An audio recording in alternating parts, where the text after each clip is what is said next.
Hello बच्चों and welcome to our channel Mukesh Kashyap. हमारा chapter चल रहा है परमाणु संरचना और इसका ये पार्ट 12 है और साथ ही इसका फाइनल पार्ट भी है बच्चों। इसके बाद हम आपका नेक्स्ट चैप्टर स्टार्ट करेंगे।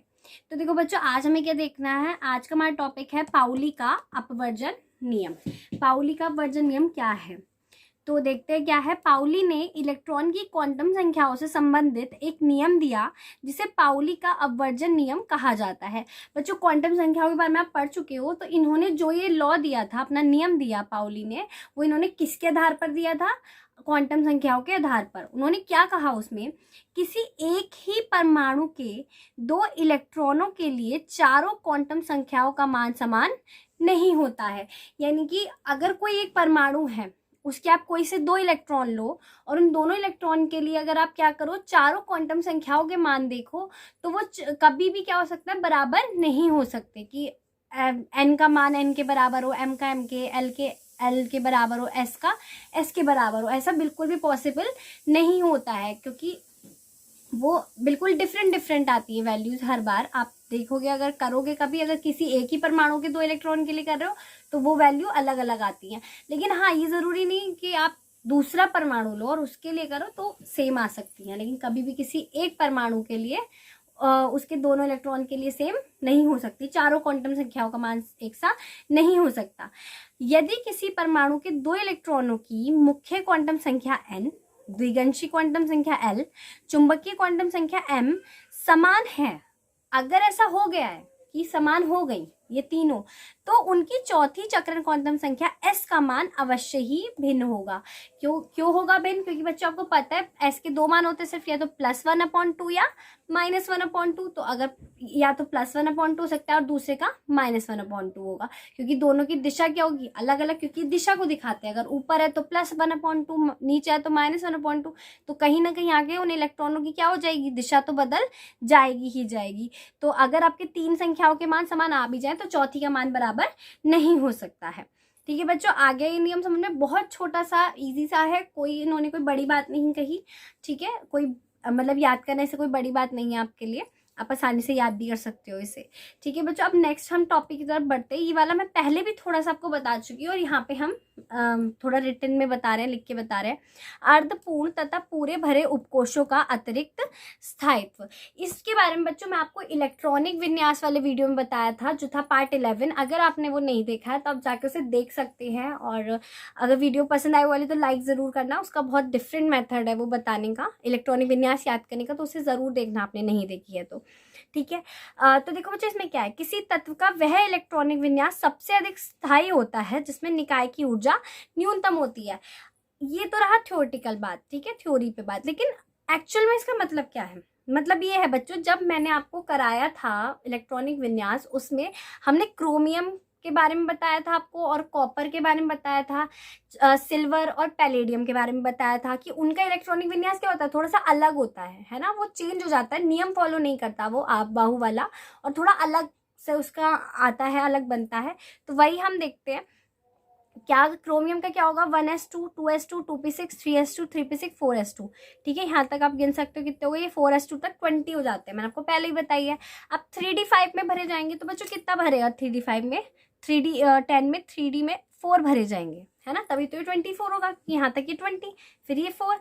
लेकिन हमने कहा था ये गलत है, ठीक है, ये वाला गलत है, ऐसा नहीं होता। होता क्या है, ये 4s जो है ये अपना एक इलेक्ट्रॉन इसे दे देता है और ये हो जाता है 3d5 और ये हो जाता है 1।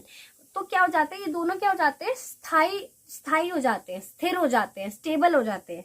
ठीक है, वो हमने आपको बताया था कि अगर क्या है, या तो कक्षक पूर्ण भरा होना चाहिए या आधा भरा होना चाहिए, तभी क्या हो सकता है, उनको स्थायित्व मिल सकता है। तो यही बात है कि निकाय की ऊर्जा न्यूनतम कब होगी, किसी भी निकाय की ऊर्जा न्यूनतम तब होगी जब उसके कोश या तो पूर्ण भरे हो या आधे भरे हुए हो।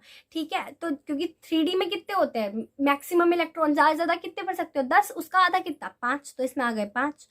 एस में आप कितने भर सकते हो, 2, तो 2 का आधा कितना हो गया, 1, तो इसके पास भी आधे, इसके पास भी आधे, यानी इन दोनों को क्या मिल गया, स्थायित्व मिल गया, स्टेबिलिटी मिल गई, और क्या हुआ, ये बहुत ज्यादा स्थायी हो गए। तो यही बात थी इलेक्ट्रॉनिक विन्यास वाले वीडियो में बताई थी मैंने।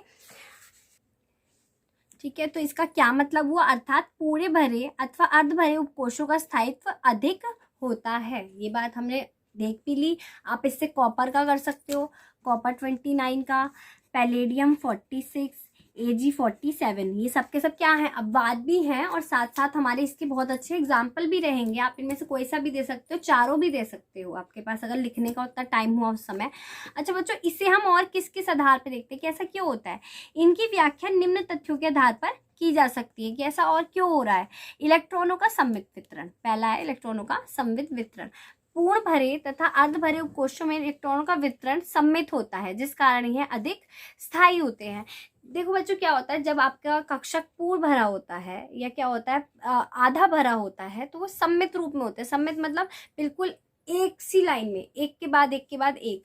वो क्या होता है, बहुत ज्यादा ऐसे एकदम घेरे हुए नहीं होते नाभिक को, ठीक है। इलेक्ट्रॉन जब भरे होंगे इस तरीके से तो बहुत ही सिंपल वे में सममित रूप से भरे होंगे। तो जब वो एकदम नहीं घेरे होते और नाभिक के आसपास ज्यादा भीड़ भड़क का सा नहीं होगा, एकदम लाइन लगी हुई होगी, तो क्या होगा, वो क्या करता है उस पे नाभिक जो बल लगाता है वो ज्यादा बल लगाता है और ज्यादा अपने पास खींच कर रखता है उन्हें, इलेक्ट्रॉन्स को, ठीक है। तो जितने ज्यादा वो करीब रहेंगे, सिंपल सी बात है, वो उतने ज्यादा स्थायी रहेंगे, क्योंकि जितने वो उन पे बल लगेगा वो अपनी कक्षा छोड़कर दूसरी कक्षा में नहीं जा सकते, तो उनको स्थायित्व ज्यादा मिल जाता है। तो इसलिए क्या होता है, अगर पूर्ण भरे हैं अर्ध भरे हैं तो वो एकदम सममित रूप में आ जाते हैं और वो ज्यादा फैले हुए रूप, मतलब फैले हुए नहीं रहते वहां पे, ठीक है। उस वजह से क्या होता है, नाभिक अच्छे से उन पे बल लगा सकता है और मतलब एक अच्छा फोर्स देता है वो उन्हें, ठीक है। दूसरा क्या है, विनिमय ऊर्जा। एक उपकोष में उपस्थित कक्षक अपभ्रष्ट होते हैं, अतः इनमें उपस्थित इलेक्ट्रॉन अपना स्थान विनिमय करने की प्रवृत्ति रखते हैं। देखो बच्चों, क्या होता है, जैसे ये उपकोष कोई कोष है, ठीक है, ये पी वाला है, पी उपकोष है ये, ठीक है। तो इसमें क्या है, आपने इलेक्ट्रॉन्स भरे, ठीक है। तो इनमें क्या गुण होता है, इनमें गुण होता है कि अपना स्थान जो होता है चेंज कर सकते हैं। जैसे ये आपने इलेक्ट्रॉन्स भरे, ठीक है, अब क्या करें, ये इसमें से एक इलेक्ट्रॉन इसमें जा सकता है या इसमें जा सकता है, यानी इनके पास ये क्षमता होती है कि क्या कर सकते हैं, यहाँ से अपना स्थान विनिमय कर सकते हैं, विनिमय मतलब बदल सकते हैं, है ना, की प्रवृत्ति होती है। चूंकि अर्ध भरे तथा पूर्ण भरे उपकोषों में संभावित विनिमय उच्च होते हैं, यानी जो कक्षक आधे भरे होते हैं या पूरे भरे होते हैं उनमें विनिमय करने की जो क्षमता होती है वो ज्यादा अच्छी होती है, ज्यादा अच्छी एनर्जी होती है उनके पास, अतः विनिमय ऊर्जा भी क्या होती है, उच्च होती है। तो उनकी जो विनिमय करने की ऊर्जा है ये भी क्या होती है, उच्च होती है, और इसकी वजह से इन्हें अधिक स्थायित्व मिल जाता है। क्या हो जाता है, इन्हें अधिक स्थायित्व मिल जाता है, यानी जितनी ज्यादा इन पे विनिमय ऊर्जा होगी, जितनी उच्च होगी, वो क्या होगा, उतना ही अच्छा इनका स्थायित्व होता है। और जो अर्धपूर्ण और पूर्ण भरे होते हैं उनके पास ये ऊर्जा ज्यादा होती है। अच्छा बच्चों, उसके बाद एक टॉपिक आता है छोटा सा जो आपका रह रहा था, शायद एनसीईआरटी में अब है भी नहीं, ये उन्होंने हटा दिया था इस साल 30% लेस वाले में से, लेकिन फिर भी हम एक बार ये देख लेते हैं, ठीक है, क्योंकि ये इंपॉर्टेंट है, इस पे से क्वेश्चन आ सकता है और मे भी आएगा, ठीक है। युग्मित तथा अयुग्मित इलेक्ट्रॉन बहुत इंपॉर्टेंट है। युग्मित और अयुग्मित इलेक्ट्रॉन्स क्या हैं ये, तो इसे इलेक्ट्रॉनिक विन्यास से हम समझेंगे। जैसे बच्चों सोडियम का हमने लिया, कितना होता है 11, 1s2 2s2 2p6 4s1, है ना, 6 2 8 2 10 और 1 11। अब देखो बच्चों, यहाँ पे हमें पता है एस में मैक्सिमम कितने इलेक्ट्रॉन हो सकते हैं, 2 इलेक्ट्रॉन हो सकते हैं, जो कि हमारे भरे हुए भी है। तो जब एक जो ऐसे हम कक्षक बनाते हैं, एक कक्षक में केवल कितने आ सकते हैं, 2 इलेक्ट्रॉन भर सकते हो आप। तो एस में 2 होते हैं तो एक ही बनता है इसमें, तो एक इलेक्ट्रॉन ऊपर और एक इलेक्ट्रॉन नीचे, इन्हें स्पिन बोलते हैं। एक इलेक्ट्रॉन का स्पिन ऊपर होता है, एक का नीचे होता है। अब इसी तरीके से आपको ये वाला करना है, एक ऊपर एक नीचे। अब बात आती है पी की, पी में कितने होते हैं 6, तो इसके लिए एक में आप 2 भर सकते हो, तो इसमें कितने कक्षक होंगे, 3 होंगे, ऑर्बिटल्स होंगे 3, ठीक है। तो 1 2 3। बच्चों ये चीज देखना बहुत ध्यान से, अगर 6 भरने हैं तो ये वाला हुंड के नियम में हमने ये बात आपको बताई थी कि पहले आप एक एक एक पढ़ेंगे, उसके एक एक एक भरेंगे, उसके बाद क्या होगा, जब आप चौथा ऐसे भरेंगे, पांचवा और छठा, ये इस तरीके से भरे जाते हैं। अगर आपने वो वीडियो नहीं देखा है, आप हुंड के नियम वाली वीडियो देख सकते हो जाकर, ठीक है, चैनल पे जाके उसे देख सकते हैं। उसमें आपको बहुत अच्छे समझ में आएगा कि क्यों, मतलब क्या होता है, हमें ऐसे ऐसे भरना होता है। अब 4s1 की बात आती है बच्चों, तो 4s1 में हम एक इलेक्ट्रॉन भर देते हैं। अब बच्चों अगर आप देखोगे यहाँ पे ये पेयर बना हुआ है, यानी 2 है, यहाँ पे भी ये पेयर कंप्लीट है, यहाँ पे भी पेयर कंप्लीट है, यहाँ पे भी, यहाँ पे भी, और यहाँ पे पेयर कंप्लीट ये नहीं है। जब ये पेयर यानी जोड़ा या युग्म युग्म बोलते हैं जोड़े को हिंदी में। तो युग्म जब पूरा नहीं होता है तो उसे हम बोलते हैं अयुग्मित इलेक्ट्रॉन। तो यानी सोडियम के पास क्या है, सोडियम के पास अयुग्मित इलेक्ट्रॉन्स होते हैं, ठीक है। सोडियम के पास क्या होते हैं, अयुग्मित इलेक्ट्रॉन्स होते हैं। अच्छा बच्चों, जो जिन तत्वों के पास अयुग्मित इलेक्ट्रॉन्स होते हैं वो होते हैं अनुचुंबकीय। कैसे होते हैं, अनुचुंबकीय। अनुचुंबकीय, अनुचुंबकीय का मतलब है कि अगर आप किसी विद्युत क्षेत्र में, वो सही चुंबकीय क्षेत्र में इन्हें रखते हो, यानी किसी चुंबक के पास आप रखते हो, तो ये क्या करते हैं, ये तत्व उसकी ओर खींचे चले जाते हैं, उसके पास जाते हैं, उससे अट्रैक्ट होते हैं, ठीक है, उसके पास चले जाते हैं। जैसे कि लोहा होता है ना, लोहा है, आयरन है, कोई भी मेटल है, मेटल के पास क्या होता है, सोडियम भी मेटल है, मेटल के पास क्या होते हैं, सारे के सारे अयुग्मित इलेक्ट्रॉन्स होते हैं, इसलिए वो क्या होते हैं, मेटल्स की वो चुंबक की तरफ वो खिंच जाते हैं, चुंबक की तरफ वो चले जाते हैं, ठीक है। वो अनुचुंबकीय होते हैं, यानी उनमें चुंबक की तरफ खींचने की प्रवृत्ति होती है। अब बच्चों एक लेते हैं, जैसे मैग्नीशियम ले लें हम, मैग्नीशियम 12, तो 1s2 2s2 2p6 और 4s2, इसमें आप भरेंगे 2 2, इसमें हमें बनने 6, तो 1 2 3 4 5 और 6। अब 4s2, तो यानी कि 1 और 2। अब देखो बच्चों, यहाँ पे पेयर है, ये भी पेयर है, यहाँ पे भी युग्म बने हुए हैं और यहाँ पे भी युग्म है, यानी Mg के अंदर कोई भी क्या नहीं है, अयुग्मित इलेक्ट्रॉन नहीं है, उसमें सारे के सारे क्या हैं, युग्मित इलेक्ट्रॉन है। क्वेश्चन आ सकता है कि आपको दे दे कुछ भी कि Fe+ में अयुग्मित इलेक्ट्रॉनों की संख्या बताओ कि कितने अयुग्मित है, तो यहाँ पे तो देखो एक ही था, अगर एक से ज्यादा ऐसा किसी के साथ हो रहा था तो 2 होते, 3 होते, वो हमें संख्या बतानी होती है, ठीक है। अच्छा बच्चों, जो युग्मित होते हैं,